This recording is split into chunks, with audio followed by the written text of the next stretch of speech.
Welcome back to the 127 Fit podcast. Today's guest is the co-founder of Nurture in Denver, Colorado. Today's guest is Nikki Dority. Nikki, I want to welcome you to the 127 Fit podcast. Hey, Quinton, thanks for having me today. It's really wonderful to be in such good company and to be with you, who has this amazing thing as a passion project in his life. So I really appreciate it. For sure. And thank you very much, Nikki. So we're just going to jump right into things. I've got 4 questions that I like to ask all of my guests. I like to call them the conversational warm-up questions. The first question, Nikki, that I have for you is, how do you start your day? Do you have a specific routine or ritual you like to stick to on most mornings? Yeah, Quinton, I would say I'm coming back to some breath work every morning. Just to sort of ground down before I start the day that moves hectically at points. And then I always move, maybe not every single day of the week, but I move my body. Whether I'm doing boot camp or yoga or a walk or a run, I try to move every day. And I'm really working on hydration. So I think that's a really important thing that can be lost, especially while you're busy during your day. So I try to start the day with 8 to 16 every day. And then I'm making a lot of changes. I think breakfast is so important, and some food and protein in my body makes the day so much better. So it's kind of from both perspectives of really important nutrition and then the breath work that really downregulates my body, as does the movement. Perfect. All right. So the second question here, Nikki, do you have a favorite quote, mantra, or word? And I kind of like to preface this with, we all have, different seasons of life, right? So this kind of, however you want to take it, this can be a quote, mantra, word for this current season. Maybe it's a previous season. Again, kind of however you want to take that favorite quote, mantra, or word. And if there is more than one, please feel free to share. Okay, thank you. So I think the word right now that is really important for me is joy. I've lived a life of drive, and I sort of have forgotten joy, except really what is happening with my children or for heavy laughs. So that's my current seasonal thought and mantra that I live with, and I try to institute joy as often as I can. Because that's really, at the end of the day, love and joy are all that really matters. Beautiful. Now, I wanna expound on that a little bit, if you don't mind, Nikki, because I think joy, for me personally, like there's a lot of people that talk about happiness, and then I believe happiness and joy personally are 2 different things. Like happiness is more based off of your kind of like in the moment feelings and emotions and things like that. And from my personal perspective, happiness, again, it's based off those feelings and emotions. You can have your emotions really high, you can have your emotions really low, and that happiness is kind of on a scale up and down with your feelings and your emotions. But joy, I believe, is something more can be if we culture that in our lives. Joy is something that can be just more steady. So do you kind of share that perspective? If so, just kind of explain a little bit more. If not, explain. I just kind of want to see why that word joy is such a important word in your life in this season. I would say I fully agree with what you said. I personally don't necessarily like chase happy. There are moments that are happy, and that's wonderful, but that's not what I live by. I think joy, as you said, is more of a steady state, and it's a check-in to say, okay, I this is something I strive for, and right now it's X, but it's a constant in your life. I think, it's just part of being. And how do you how are you learning to cultivate that joy in your own life, Nikki? What I would say is I have a mental illness, and it's been a gift and a troubling thing, right? And so through that, I think I start to realize just how important sitting in the moment and joy comes to you. And so sometimes it's really hard and you don't have control of that.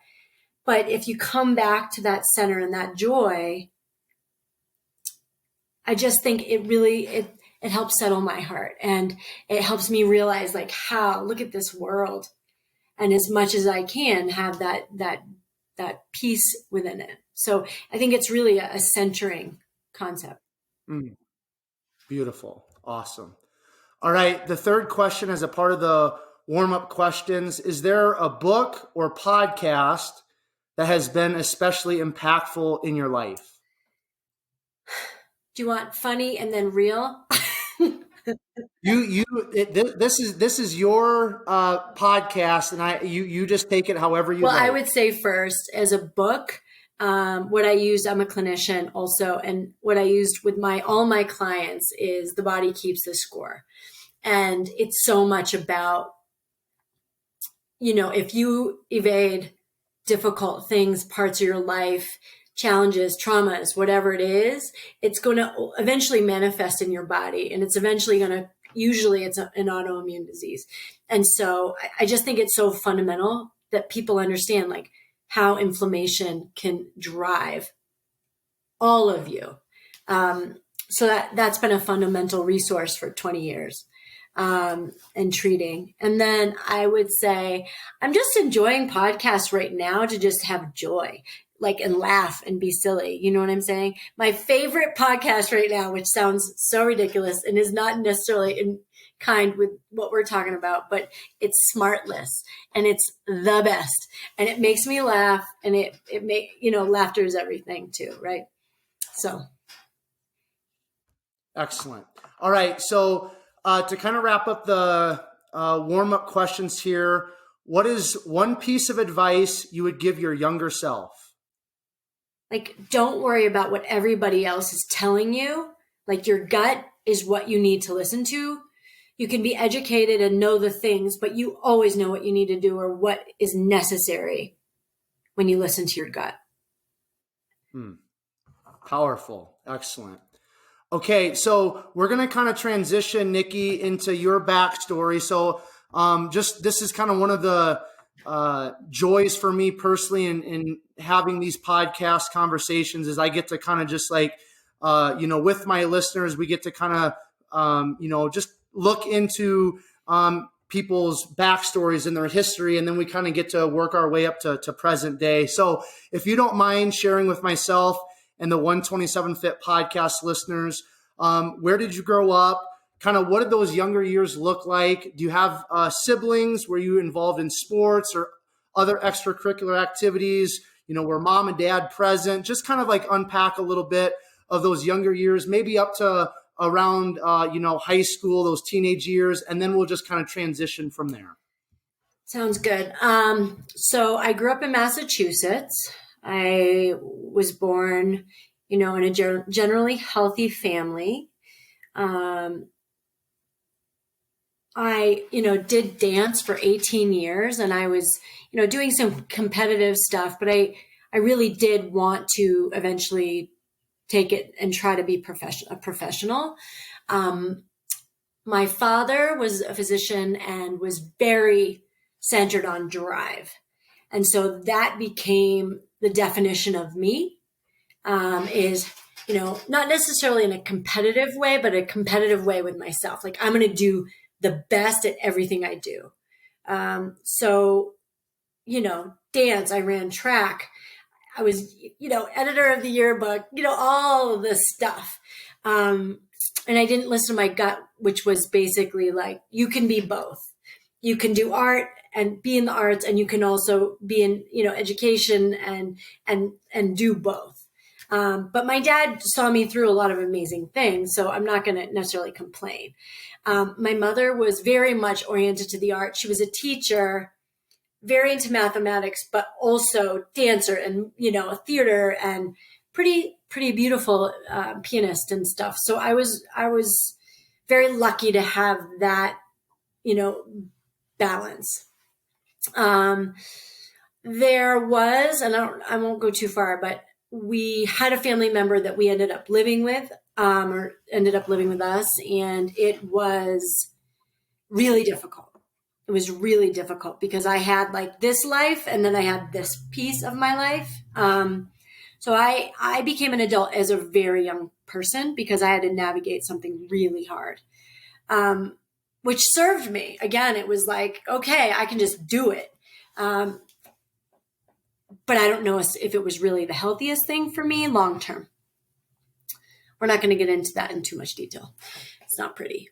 But what I would say is by the time I was in like middle school up through high school, I didn't really live at home. My parents were traveling a lot. When my mom was around, I was there. But if nobody else was there, I wasn't there. And I had 2 best friends, 3 that really saved my life, so to speak. And I was lucky. I get to do all the things I loved and I was safe. High school was awesome, had great friends. I did well, graduated high. And with all those activities, it was really, it was fun. I had a good time. But there was a big underlying trauma that lived there that I just didn't even deal with because I didn't know how, Right. So, were you an only child, or do you have siblings, or what did that look like? So, I was an only child for my mother. I was my father's 5th. His children were basically my mom's age, so that was interesting. And they're, I love them, but they were my mom's age. You know what I'm saying? They're in their 70s, 60s. So it was a very strange environment to navigate as a kid. And, I didn't understand like how complex it was for them. It must have been really hard. So I understand that now as an adult, that it must have been really hard for them, this young wife and, all of it. So, but that was a really interesting thing to navigate as a kiddo, like, do they even like me? Do they even want us around? But we saw them for like holidays and stuff. That was basically it. Mm. Now, you alluded to the kind of the maybe a dark period there, and we're not going to get into that because you kind of mentioned that. But in terms of just maybe light or some better times, can you look back and on your childhood and kind of point to maybe some an experience or experiences or maybe the sports or you mentioned a couple friends that saved your life and stuff. Is there anything in terms of just light and brightness and going back to that word joy that you kind of look back on that childhood and can kind of reflect on in adulthood? I mean, I would say to you, a lot of it was joyful. I really can say that. I think I was able to compartmentalize really well. And I was an adult. By the time I was 10, I was an adult. So I could just be like, oh, can't deal. My friends were wonderful. Dance was great. And I didn't do it anymore when it wasn't. I was able to make those decisions. Track was awesome. And I had a good childhood. It was just, I had to compartmentalize it because there was a really complex entity within it. So I was really lucky, Quinton. I mean, I really think I was a lucky kid. We skied. My parents built a house on Martha's Vineyard. Sounds crazy. And, my summers there, I worked, I had all these friends. That was awesome. Like it was a safe place. So I think I positioned myself pretty well given the crazy, which, I'm doing at the same time now, right? Figuring it out. Right. I want to touch on here before we kind of transition into post high school and move on in your story. I want to touch on this word. You've brought it up a couple of times already in this short amount of time that we've been having our conversation. This word drive, right? You mentioned it kind of right away from the get go, and then you mentioned it in reference to your dad as well. Can you just explain a little bit more? Because I kind of think I might know, obviously we know what that word drive means, but for you personally, I want you to kind of break it down a little bit if you don't mind, because I kind of think maybe I know where you might go with it. But I just kind of want to hear from your perspective why this word drive, is maybe has been a positive and it has served you at some point in your life, but maybe there is also some negative tied to it. So just break that down for me if you don't mind. I work with my therapist, and I'm just going to give you an analogy because this is pretty cool. We talk a lot about armor. So you can imagine somebody that's in the medieval times and they have the armor on and a shield. And my drive was just like push through, the trees, push through everything because I could. I had the stamina and the mindset to do so. And it wasn't always through hard, but I was, let's do this. I'm going to do it. I'm going to put my mind to it, and I'm going to excel. I'm going to meet the mark because maybe that's where I'll find love and be loved, right? I think that's definitely a piece. At the same time, it was also just an expectation. Drive means you just have to get there. So how are you going to get it 4.0? The only way you can do it is just to push through, work hard, stay up all night, whatever it takes. So I think the definition of drive for me then was less unhealthy, right? Because I had something really significant attached to it, like a goal. But then it can be a mechanism of, just defense mechanism of avoidance. But I think at that age, it was definitely more toward a goal and toward love. My father liked me better if I was killing it, that's, for him, that was his, measure in some ways. So he loved me, but you know what I mean? I mean, I think it's definitely, it can get you even more there. Right. Is the word burnout something that you would attach to drive at some point in your life? Mm-mm. No? Not until I crashed and burned and didn't know how sick I was. Yeah. Mania, which, I think all of us that are high achievers, and it's hard to know, right? Like, I'm doing it because I can do it. And until you aren't doing it anymore, or like you crash and burn, thank God it wasn't to anybody else's detriment, but that was when I, fell down pretty hard. Okay.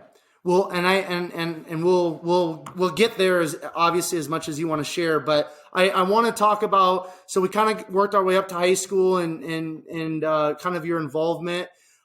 So what did college look like? So where did you go to college? What did you study? Why did you study that? Just kind of unpack that. Obviously, I know that you're a doctor in physical therapy as well. So there was more than just the undergraduate. So just kind of share a little bit about those college years. Okay. So my undergrad, I did at University of Miami in Florida because I wanted to have as much balance as possible. I was a pre-med major, but I also did a minor in psychology. It was crazy.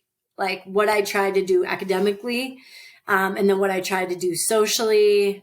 And I was I applied and started Army ROTC in college. So, that's kind of like a full-time job. You're doing stuff every day, many hours. And I loved it. I loved every minute of it. I loved college. To this day, we do reunions. My friends are amazing. And I'm so lucky. I've had great relationships in my life. So I don't have much negative to say about college. It was awesome. And ROTC was such a blast. Academics were such a blast. I was moving way too fast though, Quinton. I slept 3 hours a night. I didn't need to sleep more. I just didn't. So I didn't. Like, it just was crazy. I'd, take class all day and then, maybe eat and not because of anything else, but I just forgot. And then I'd study until 11 and then go out for a couple hours and then wake up at 5 to do our morning physical training.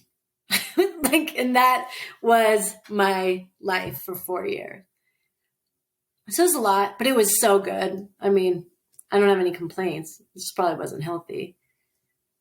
Was kind of the impetus then for you to get into like pre-med and stuff? Was that just kind of on some level following in your dad's footsteps, or what was kind of the mindset, from high school to college that you were going to kind of pursue what you pursued in your undergraduate studies? You're so intuitive. That's a great question. I really think this is what I remember, and some things I don't remember that well because of stuff. But I, made that decision that I wasn't going to try to be a professional dancer, right?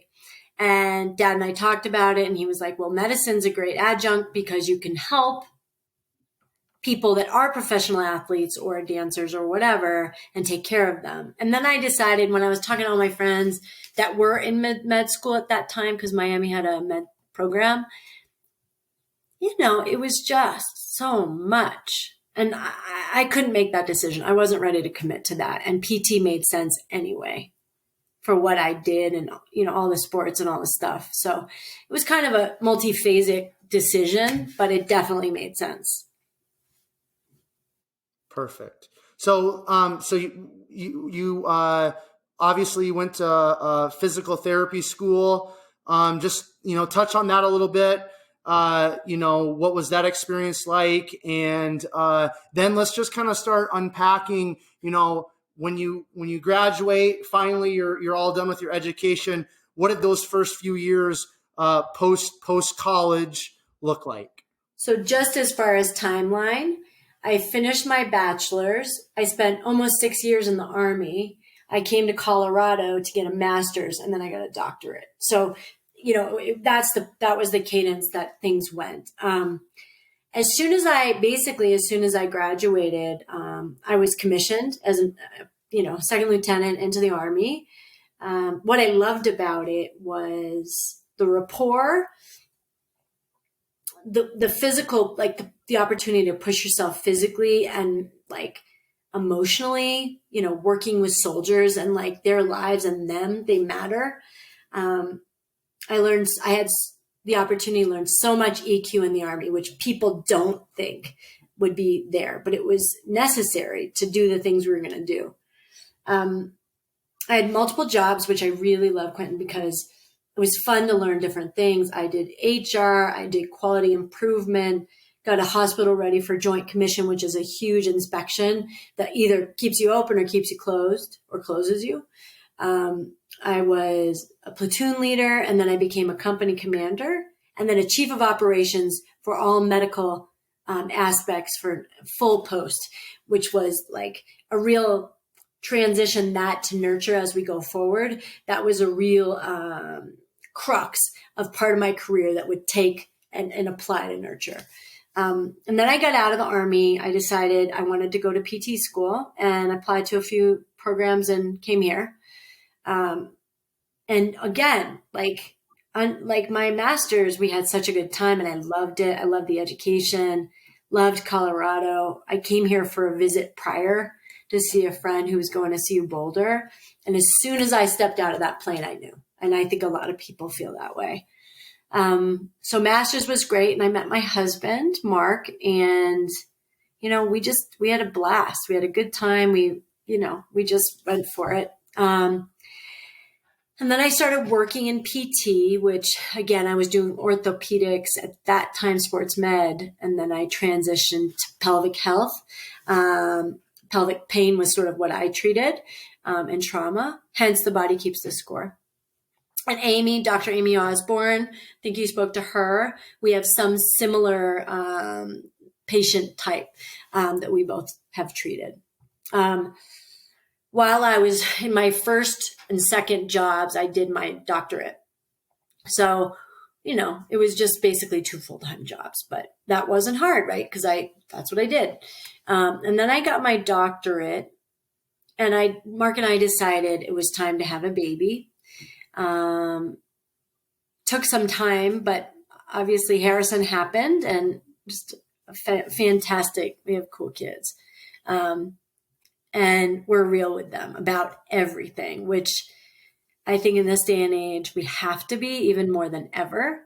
But that period of time in my life so joyful having him. We went to Connecticut for a year and a half. Mark had a consultancy that he took out there, and I, it was close to where I grew up, so we tried. And then we decided we can't leave Denver, so we came home. While we were there, Harrison was little. We got pregnant with Vivian, which was, again, a joy. And, our kids, I'm not BSing, like we have a really special family. But when I had Vivian, the hormones affected me and the mania got much, much worse. And I think that's like, if we connect to somebody in this audience, like changes happen, and it's not always postpartum depression. A lot of different things can unfold, especially if they've not been recognized earlier. So we moved back to Denver, and it was great. We figured it out, but I had 2 jobs, and, I wasn't necessarily healthy. It wasn't the greatest time of my life. So I want to take a step or two back and ask you a few questions, and then we'll jump forward. You served 6 years in the Army, you said, and that is for a lot of people, probably a lot of people listening to podcasts, that's a unique experience. So I want to ask you, Nikki, what was kind of your overall takeaway from those 6 years in terms of like a lesson learned, or, something that still to this day you really, really hold on to? Because I know you kind of mentioned that, some of those experiences in the Army played into, nurture and the current experience that you're going through. But, what was the one takeaway? Was a lesson or two that really sticks out in your mind from those 6 years serving in the military? I was fortunate to be around excellent leaders, a sergeant major, a lieutenant colonel. And what I learned from them was to step back and listen. You're taking care of people. You're working as a team. And rank, it matters, but only for organizational structure. Like you got to get back to we're a team. That was so significant for me because I was so young, 21 to 26, I was a puppy. And so that ability to learn from those amazing people, it is why I recommend serving to still everyone, because it was the most profound experience from lots of levels. It was amazing. So, this is, I'm going to try not to get too, excited here, but, cause I don't live in Colorado anymore. I lived out there for about 2.5 years. I'm back in my home state of Iowa. But for me personally, I turned 30 during my time shortly after I moved out to Colorado. And I tell people, anybody that will listen to me, that my 2.5 years out in Colorado were an awakening experience for me personally. And I'm not going to get into all that because this conversation is not about me. But one of the things that, I really stepped into and was awakened to, and specifically because of this podcast, was the importance and the power in listening. And so it's awesome that you kind of touched on leadership, and within having great leaders, you learn the importance to, you said, step back and listen. So in terms of leadership, why is it so important to be a great listener? One of my sayings that kind of just came to me within the last month is lead with your ears. Because I truly believe if you want to be a great leader, an impactful leader, you have to learn to listen, and you have to lead with your ears. So from your perspective and all your experiences, not just in the military, but just all of your life experiences, Nikki, why is it so important for leaders and all of us to lead with our ears? I love that. I also say lead with your heart, right? And that's a big part of listening. you know, when you're in a conversation with somebody and they're sort of listening, but you know they're just preparing to say whatever they're going to say next, that doesn't feel good. And it doesn't feel good for anybody if they're paying attention. I think I learned, you know, not to take it back, but I think I learned as a child that I wasn't going to be listened to anyway. So I'm not going to worry about that. And then I realized as time went on, like, it is important to be heard. And so it is too, on the other side, like, people need to feel heard. They need to feel like they're not going to just be rejected and people are going to disengage. And in the Army, particularly, and, you know, all things, but this is where I was watching these leaders learning the most. And the good ones wanted other people's perspectives because they understood that maybe, you know, we don't all have a broad stroke of perspectives. We have ours. And so it was really important. I had a soldier, if I can share this story, is it okay? I had a soldier who, he just kept getting in trouble and kept getting in trouble. And he was a lovely human. He just was young and not making good decisions. And finally, First Sergeant and I, was when I was a commander, we sat down with him and we're like, tell us, you know, what's happening. And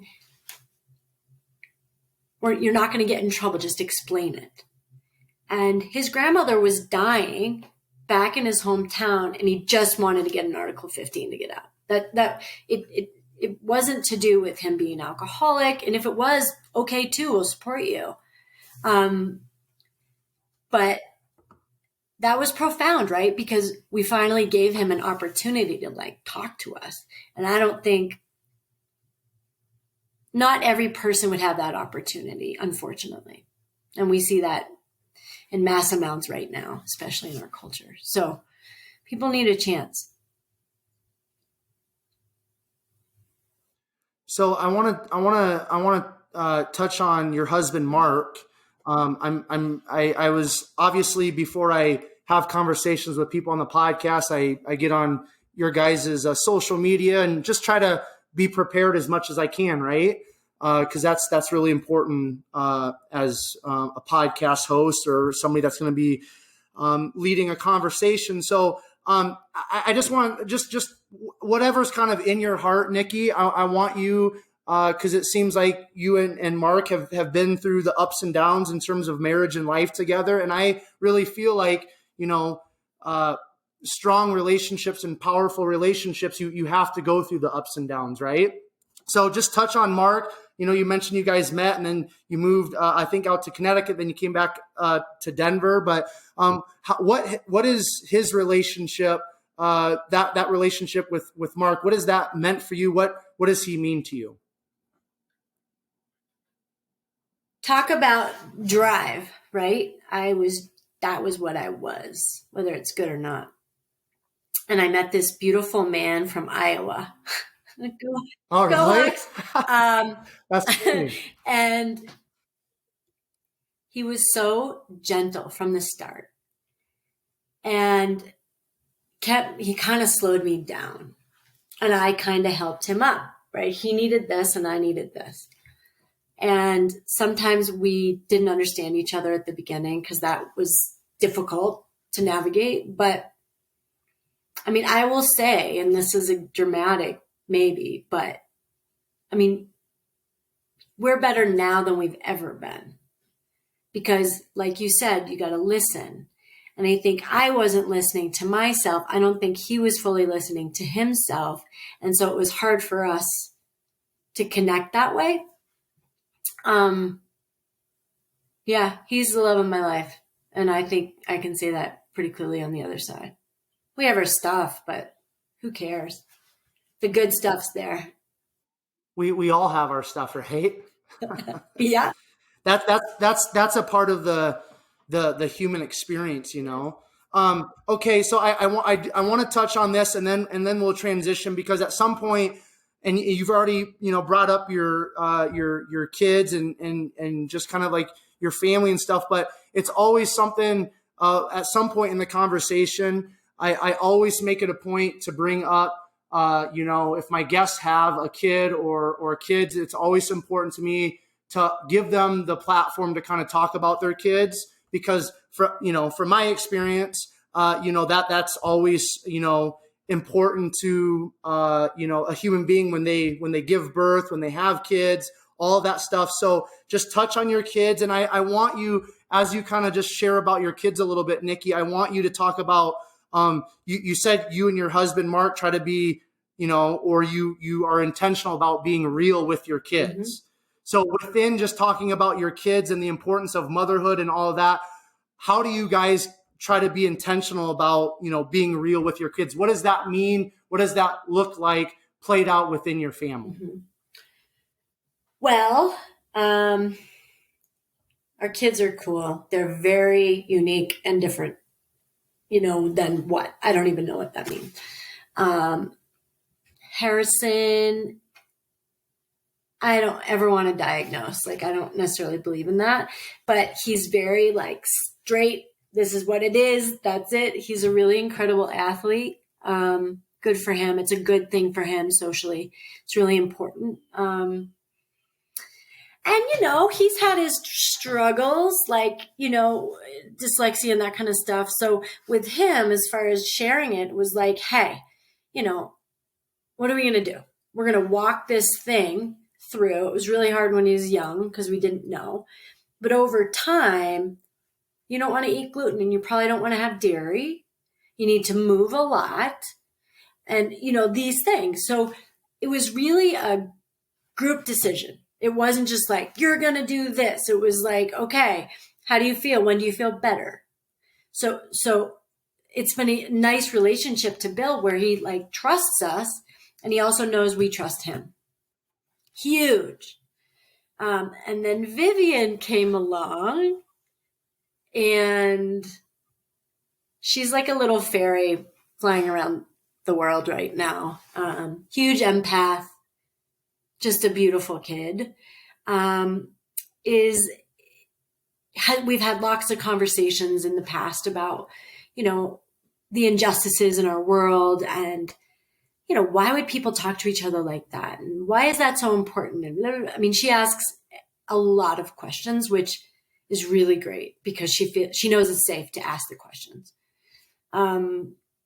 And she goes to the Denver Waldorf School, which is really incredible. So they do art and music and dance and craft work and math and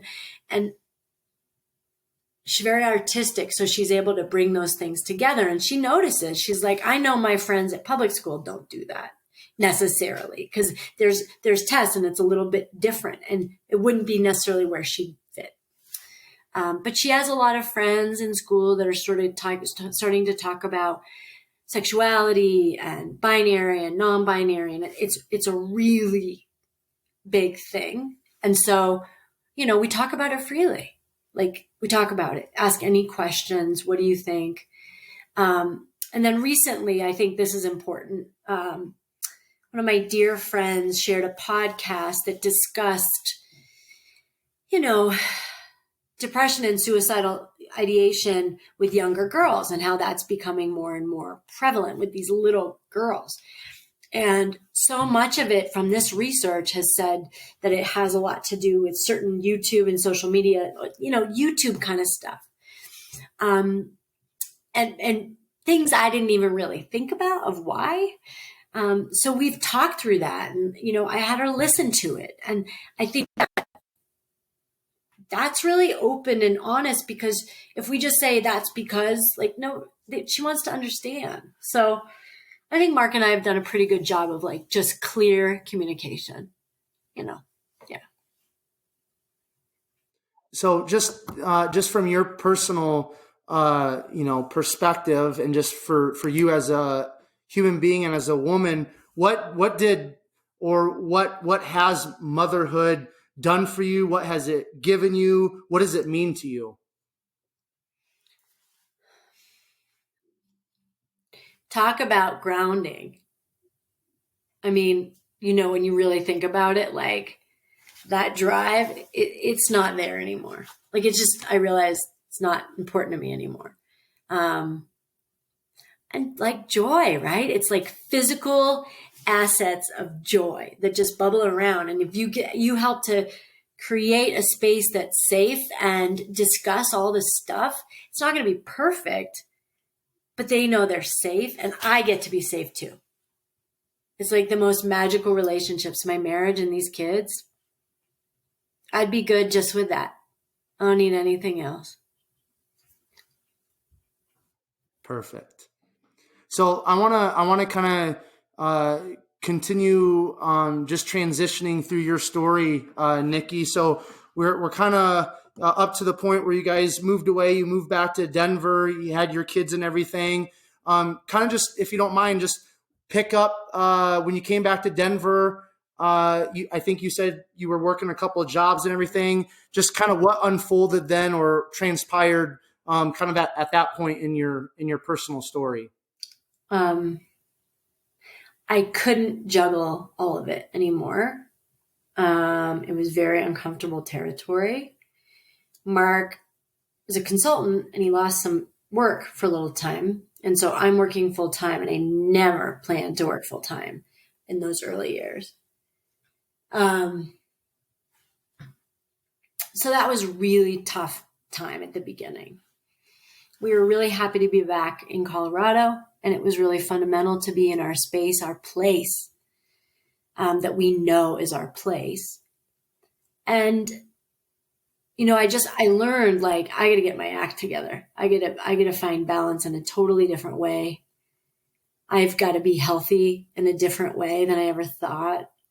I was doing marathons like crazy, Quinton. I mean, 20 marathons during that time. And then I do ultras and all this garbage that, great, but I wasn't present. I didn't know how to be. And my brain didn't really let me be.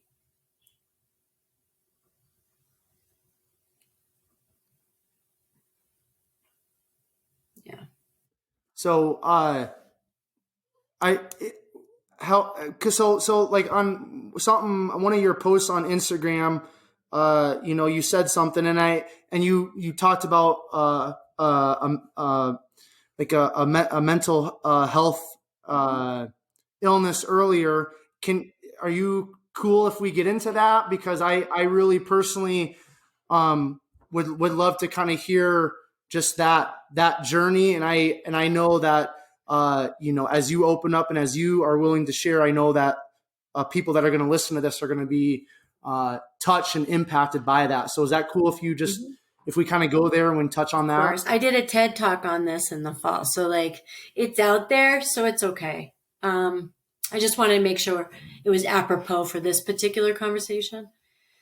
So I was bipolar forever. I think it was like the thing that protected me when I was at risk as a kiddo, from my abuser. And I think that was good. It probably really well served me. And then it really got me through for a long time, right? Like I literally was fine and going hard for a long time. And I think the challenges with Vivian, when I gave birth to her, everything blew up. I didn't know it at the time, but the mania got higher and higher and worse. I was like I like to call it like the freight train is what mania feels like. And then for me, I had very situational drips, but mostly I was here. And I had a situation that happened 3 years ago, and I had a psychotic break, right? A break. And I didn't even know I was sick. And I was in Mexico, Quinton, and I basically ran away from the people I was with. It wasn't good. Not a good situation. And when I I was with a good friend. She had taken me to a hotel, thank God, away from everybody. And she had worked as a psychiatric nurse at one point, and she basically took care of me until I could go back to the US. I think this is important because prior to that specific episode, I'm sure I was having episodes and episodes and episodes, but I didn't really notice it. And I'd have a day I would just be sick because I just needed to sleep all day. And so I didn't have the dips like many people do. And God, I'm sorry for those people that suffer that, because it's hell and I experience it now. But my mother had a big surgery and had a stroke just prior. My grandfather literally died when he came to visit us to see my mom before her surgery, went back on the boat from Martha's Vineyard and died on the boat. And a dear friend's husband died horrifically. And there were all these things that happened within 8 weeks. And I think it just was too much. And then I crashed and burned. And that's when it happened. It was like, I didn't go to, inpatient, but I definitely got a lot of care. But what I will say to you guys is, to you, Quinton, some behavioral health challenges can be, pretty well maintained, but it's not always. And I was describing this to a friend. I'm having a little episode right now, which is good because we get to talk about it. But she was like, well, what does it feel like when you have a low or you just have an episode? And I said, remember in the movie Alien, when whoever it was basically infiltrated by the alien and then came out that person's chest? That's what it feels like. Because it's not, for me, because it's not, you can't put your finger on it. And if somebody's like, well, just be happy, you're like, I want to be. I look at my life, amazing life. I want to be. But it's this alien within you that drives this feeling and this behavior sometimes. But now for me, it's more just feeling, and then I just want to go to sleep or whatever. But it's hard. I think for me, and this is my disease, bipolar is something that I think people hear and freak out, or, it's scary, which I totally get. When somebody told me I was bipolar in the end, I was like, no, I'm not, because there was a stigma even to me. But people look at me and they don't necessarily see me as whatever. But the disease still stays, right? It's here always. So right now, and I think it's prudent, we're working on adjustment of medication because I've had a really hard time where I'm high and then low and high and then low. In 2 days, I can cycle 4 or 5 times. And that's just right now. It'll get better. But it's that you got to stay in that positive mindset, is that, okay, right now sucks, but in due time, it's going to get better and I'm going to feel better. In the meantime, you have work, nurtured. I have so much to do and people that I'm responsible to, and my children and my husband and me. And it's not a choice. So I'm tired. I'm going to take a couple days off. It's I don't even know what to say. There's no words.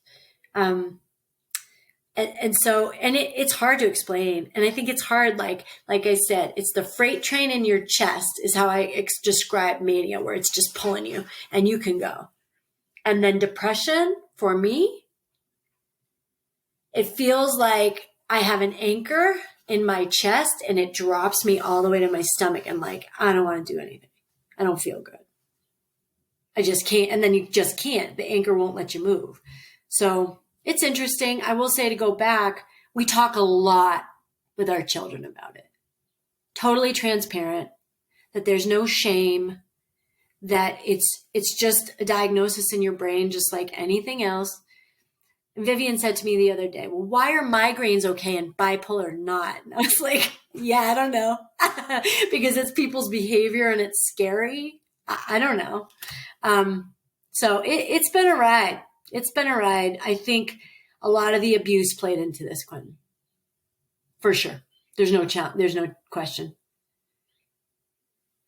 So I think it's from when you did your TED Talk, but one of your posts on your Instagram this was a quote from you. It said, a mental health diagnosis is not a definition. Would you explain that and just kind of share your perspective on that statement, please? Yes. Like, I am me. I have an illness, but I am me. It's not my definition, that illness, you know? I think it's so important for people to hear that. Like, you have episodes of depression, but you're not depressed. Or, you know, I think it's really important to remember that. Now, I will say, and this is really important, and I want to say this out loud. Sometimes even people in your life that love you will say things that aren't appropriate. Meaning it would be something that only my doctor should say. Well, you feel really manic right now.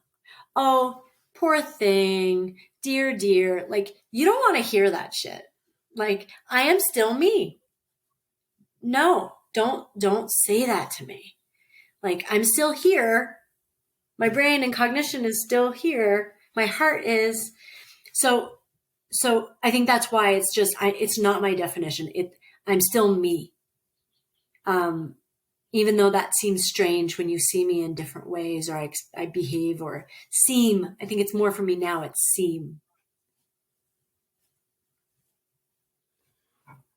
So, you just mentioned a few minutes ago, kind of like all the things that you have going on in your own personal life. And just from my own personal life experiences and some of the things that I struggle with, I have come to the realization that, I first of all have to, take care of myself. I have to make sure I'm healthy. I have to make sure that, I need to be, where I'm at, and I'm doing the things that I need to do in order for me to serve, in order for me to love, in order for me to show up, the way that I want to show up in interactions with other people. So, and I think this is probably going to tie back to kind of like that opening question. How do you start your day? Because you mentioned like you're kind of like reworking kind of the morning routine with the breath work and the movement and the hydration. So how do you, Nikki, kind of, no pun intended, nurture that health in your life so that you can do all the things that you have to do, or you need to do, or you want to do? Well, that's a great question, Quinton. Thanks. I'm working on it right now. All I can say is right now, the things that we talked about earlier, yes. I feel like I can even have balance in terms of certain things.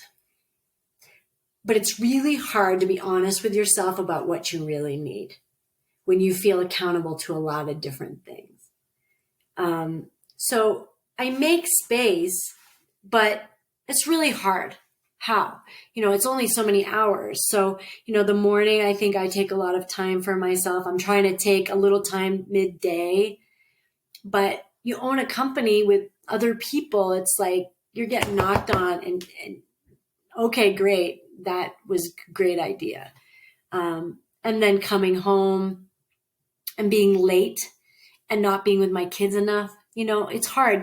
And you gotta get off, I say, the guilt train. Like you gotta get off that, because that's the first piece of self-care, I feel like, for a lot of us. But I do a lot of the things I think that are define self-care. I get an acupuncture treatment most weeks. I see my therapist, but really what I want to do, what I want to do? I want to spend some time. I'm writing a book on my life story because I think it should be a book. It's crazy. And then I want to paint, and I want to make some music, and I want to take a dance class. And so that will happen in my life. That will certainly happen, because I think I have ignored all of those things that I love. And so I'm starting to paint again, and that feels really, really good. But I need to make sure I make time for it. Perfect. So I want to transition into nurture because, I've actually before I moved back to Iowa, and before nurture officially opened, they were still literally doing construction on the building. And I did a podcast with Dr. Amy, who you alluded to or mentioned earlier, in the nurture building. And there's, I don't know, I sent over the list of people that are connected with nurture, that practice out of nurture, that do things at nurture that I've had on my podcast. I sent that list over to you. I can't name them all right now, but there's quite a few people that are connected with nurture that I've had on my podcast. So I want to kind of lead into nurture with this, because this is, on your personal Facebook page, kind of as like your header, you have healing, love, peace, gratitude, and then the last word is nurture. So kind of with all of those words, and I just kind of want to lead into nurture. What is it? How did it come to fruition? And just kind of like all the things that are involved under that name. I just kind of want to give you the platform just to kind of to run with that. Awesome. Thank you. So we like to call nurture as a wellcare marketplace, where we bring together healing and wellness and beauty and food and fitness and all under one roof, where somebody can really, like you asked, have a full amount of self-care. They can exercise, get a shower, eat something beautiful, work, and then get a treatment. That could be a day at nurture. My business partner, Peter, first, he and I are friends. We used to work, or we do work out together, and we've known each other a long time, ski together. Previously I owned a retreat business called Women in Balance. And so he was trying to figure out what he was going to do when he grew up. Like, he had just stopped a corporate fancy job, and he was like, I want to do something that's more special. And so he brought the idea, and I was like, oh my God, every clinician in the world has wanted to do this forever, right? Because it's difficult to cross-refer and all that jazz. And so the building came, or the, idea built. And then Kelly Campbell, who is our partner also, is, has had a long road of F&B experience. And so we knew we needed a cafe. And then Beth, who's our chef, Elizabeth, she was the roommate of an old nanny of mine. And everything came together with the impetus to create a space where people could feel, kind of safe and to get the care they need, and to learn how to navigate that from a place of like self-care isn't being greedy with your time or selfish. It's just a necessity. And we have a couple of fitness studios. A new studio came in called Dryland Fitness. We have Center Strength Pilates. We have some retail. And so it really is a space where you can come and do a lot of different stuff. Salt cave and sauna and that kind of stuff. So it's 23,000 square feet. We bought a building that used to be a school, La Escuela, which is a really special place. And we're starting to do some things to honor it. And we're getting to be part of the neighborhood, which is really fun. The associations and all that, they're starting to bring us in, which feels really nice. So yeah, that's nurture. So I want you to touch on, because I'm not going to get into the personal stuff, but there's just some personal connections with some people that are connected with nurture for myself. And so I kind of got to hear a little bit of like the backstory of nurture, but because I know obviously last year was a crazy year, but because I know there was like an opening date and then it kind of got pushed back. So just talk about, because like I'm a business owner, I own a gym, and like kind of like you mentioned earlier, like when you're a business owner and you have like employees and people under you, like people are always knocking your door. There's so much stuff going on. So share a little bit about kind of like that backstory of, the initial date, and then, 2020 happens, and, maybe just touch on some of the maybe the downs of opening up nurture and kind of that entrepreneur, business side of things, because I know there's going to be a lot of people that listen to this that are entrepreneurs, or maybe they're aspiring entrepreneurs, or they're business owners, and they're going to be able to relate to some of those downs or those difficulties that you guys experience in terms of officially opening Nurture. Okay, so we were in a meeting in our event space discussing our opening strategy and all our events on March the 13th. And then the weeks went past, all of those were canceled, and then the city was shut down. And so the one benefit is that we didn't open. And so from all of the different things that come into a business, that was very fortunate. We were lucky. That said, all of our people that were coming in didn't count on that, and they're not making any money, and no one's making any money. So we worked with everybody as best we could, because we're a team. But everybody needs to make money. So it's just this dance of trying to be fair on both sides. I think when we opened May 15th or 16th, all that really we were grounded in was support of each other and pivoting.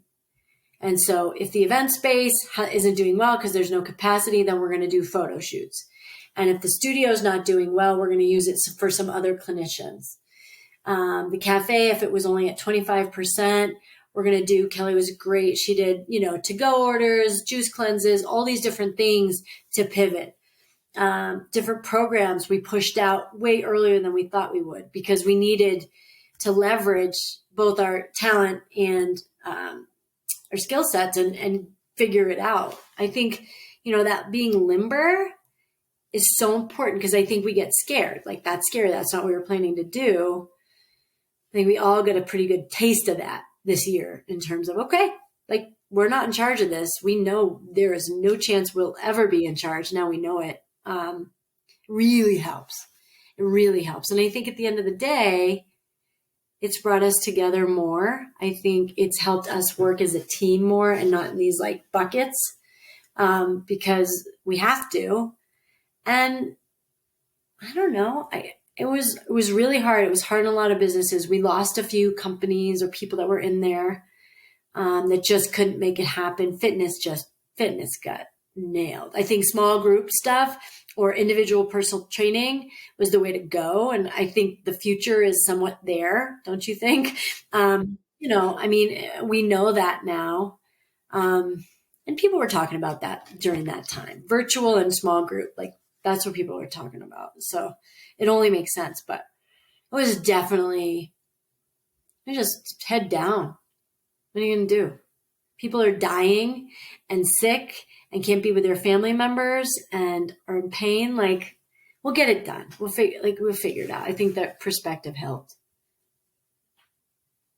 What's the long-term vision for Nurture? As you guys, as leadership of Nurture, as you guys meet and continue to, discuss, what is kind of that long-term vision? Are you guys looking to maybe, have other locations within Colorado and maybe even go outside of Colorado, or just stay local? What is kind of, again, that long-term vision, Nikki?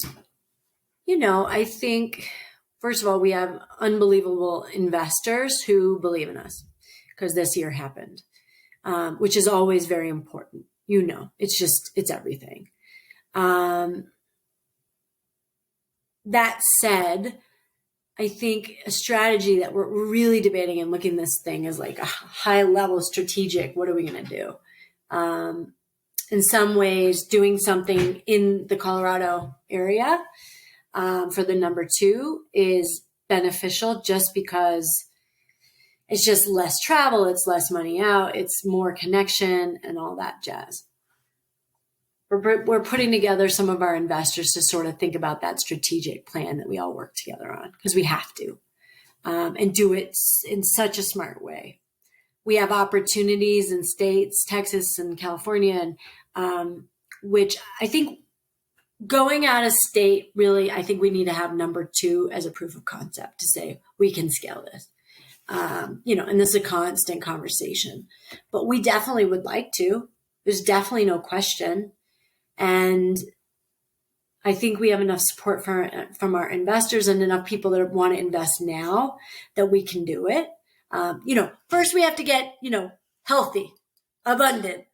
But once that happens, I'm working a lot on strategic planning and playbook and how that really looks from each bucket, because we have to be able to scale it and we have to have a way, like infrastructure.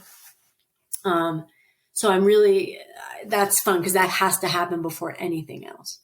But I don't know if we're going to do franchising. I think more potentially we're going to do some sort of holding company situation, but all this stuff is speculative, one day at a time, to be honest with you. We'll get there. For sure. So to kind of piggyback off of Nurture's vision, do you have, and maybe this ties into your family, which I'm sure it does, but like kind of what is your own personal vision? Is there something that you individually or personally, and I know you just said one day at a time, and I literally have that tattooed on the front of my shin, because people are like, what does one day stand for? I'm like, it's how I live my life, one day at a time, because you can't get to tomorrow till you make it through today, right? But also we know that vision is important, right? We've got to have some sort of direction so that we can make it through today and continue to move forward in the future. So for you personally, for you individually, Nikki, is there a vision? Is there kind of a direction that you want to move in terms of your life personally? Well, first, I have never had real good time with my kids in terms of like during the weeks, and I drop off a few mornings, but these are details that matter. So I want to create and leverage more time working from home some, so that I can have that opportunity to be just a little bit more involved. That's, the next 2-3 years. The kids are 12 and almost 13. So that's one, is just to be a little bit more present. Two is, like I said earlier, I think I want to stay with Nurture and work on this thing, see where it goes. Peter and I always say, like, you do it until it's not fun, and when it's not fun, you figure out something else. But I don't necessarily have a second career goal right now. I could teach. I used to teach. I'd be a professor somewhere, treat a little bit, but not right now. That's not where I'm at. I think continuing with Nurture is key. I think, like I said earlier to you, like I'm serious that I want to write this book. I think it'll help a lot of people, especially people that are suffering from abuse and don't feel like, and don't feel like they have a place to talk about it, that it's shameful. I want to travel more. I want to focus more on joy. How's that? A little bit less on doing and a little bit more on living. Perfect. Yeah. No, that's beautiful. And I can definitely relate to that. We're going to kind of head towards the finish line here. You mentioned, or I don't think we've actually brought up this word yet, but basically, one of the takeaways for me personally up to this point in regards to our conversation is this word community, right? I don't know if you or I have actually mentioned that word yet in our conversation, but again, my one takeaway so far up to this point is, in terms of your life and just kind of like where you're at, community seems like it's kind of the word. All right. So in terms of community, obviously you have your community with your husband and your kids. You have the Nurture community. You have the leadership community working on Nurture, and you had your experiences in the military and all that.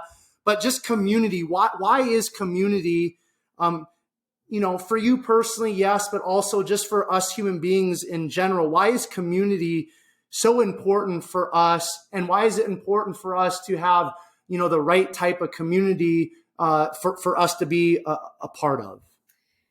Well, when you hear about infants who, don't have parents, that are living in this kind of horrible space, or not, but just alone and isolated, the more touch that they can get, the more blood flow comes, the less failure to thrive. They, start to want to eat and all that jazz. So when you think about that, I think it's such an analogy to what community starts as. I think cells come together. If you think of things in an intracellular way, they come together, mitochondria come together. It's so important.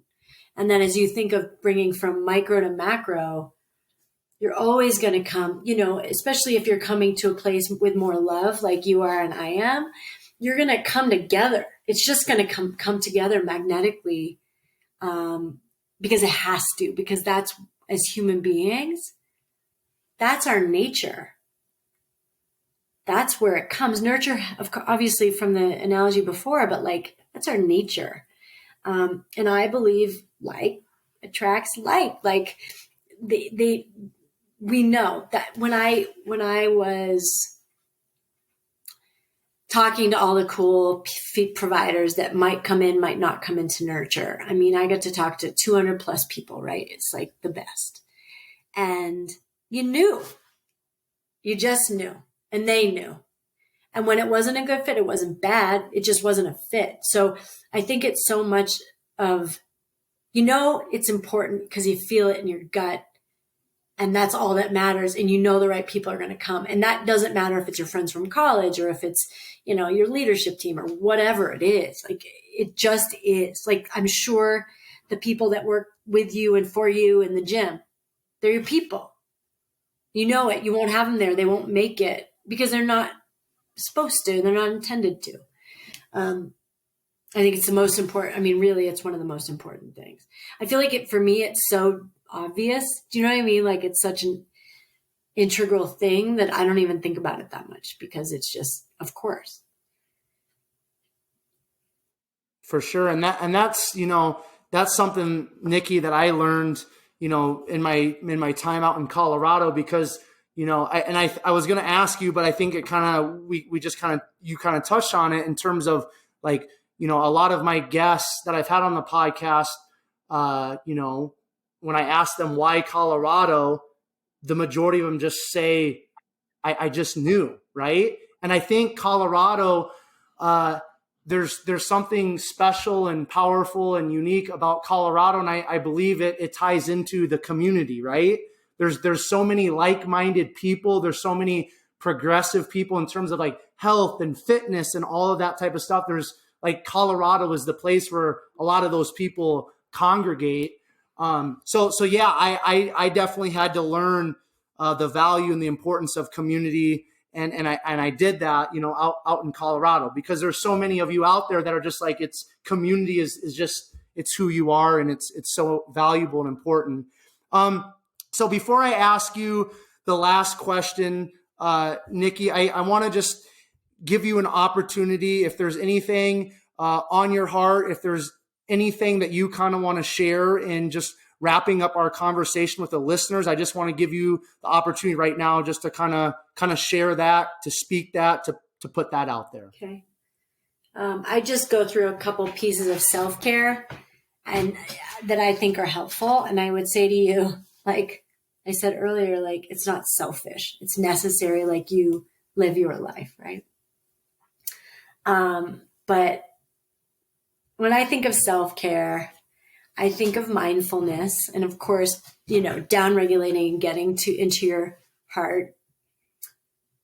I think of nature, because I do think that's a way to really sink in easily, because you are in community with the grass and the trees and the plants. It's just part of you. So, of course, there's some fluidity.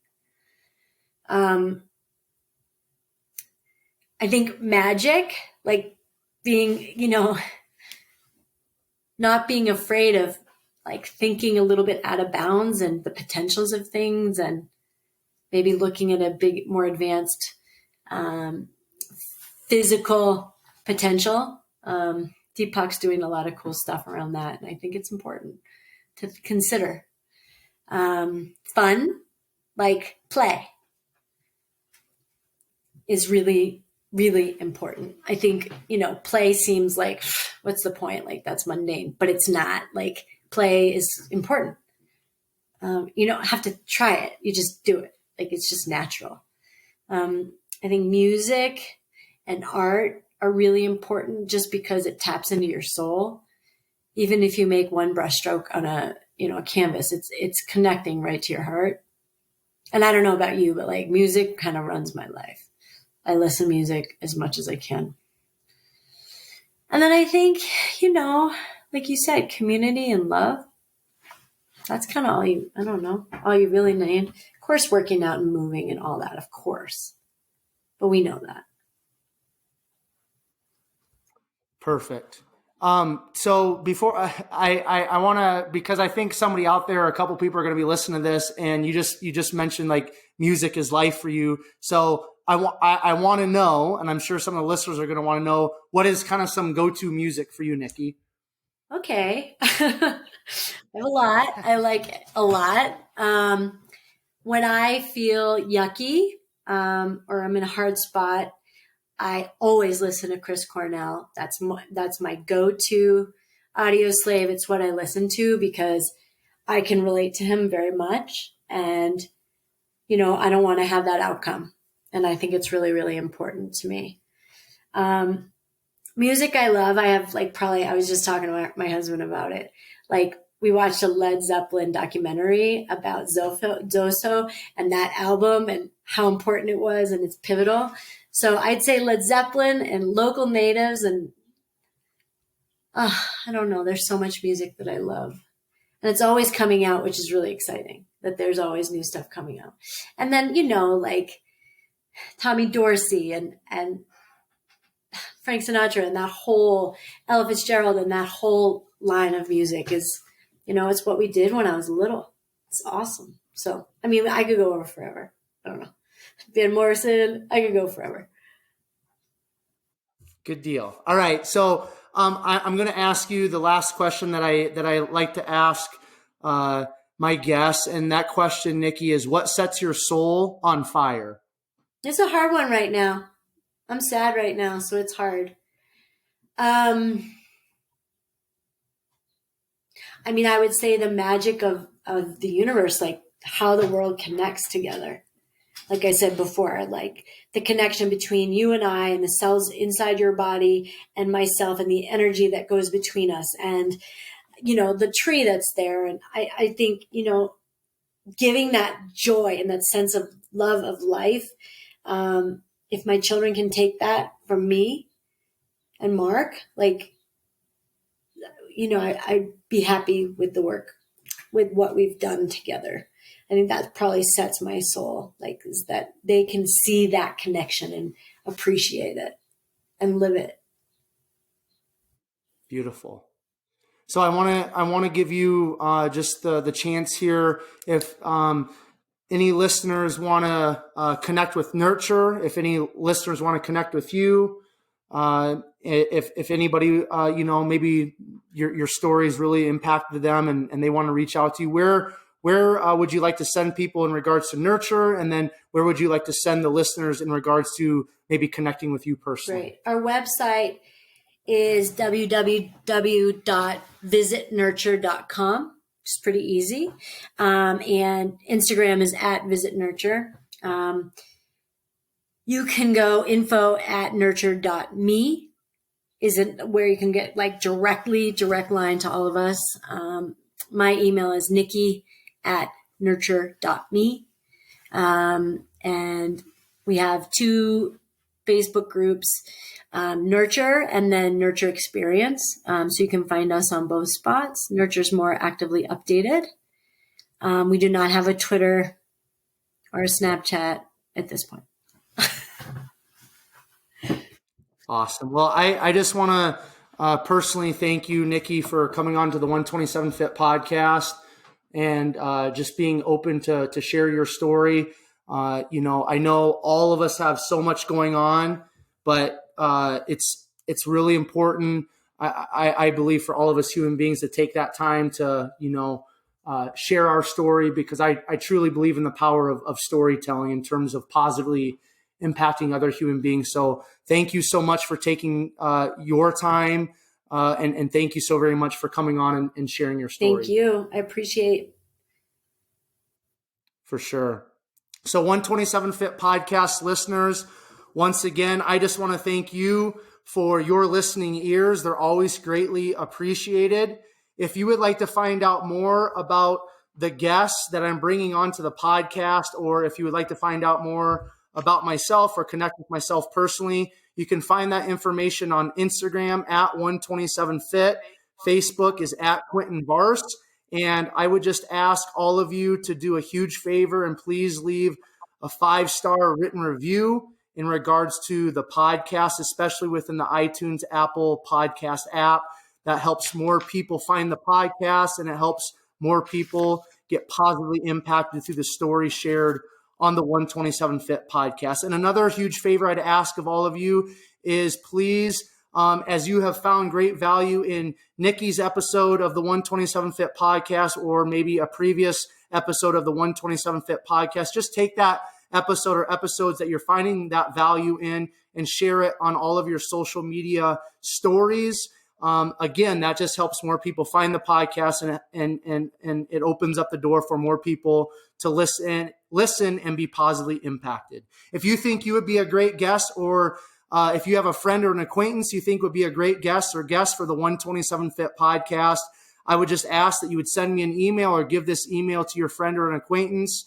That email is 127fit@gmail.com, and just introduce yourself, and we will just kind of take it from there. And then per the usual, I will leave you guys with Proverbs 24:10, which states, "If you faint in the day of adversity, your strength is small." This time, until next time, I will catch you guys later.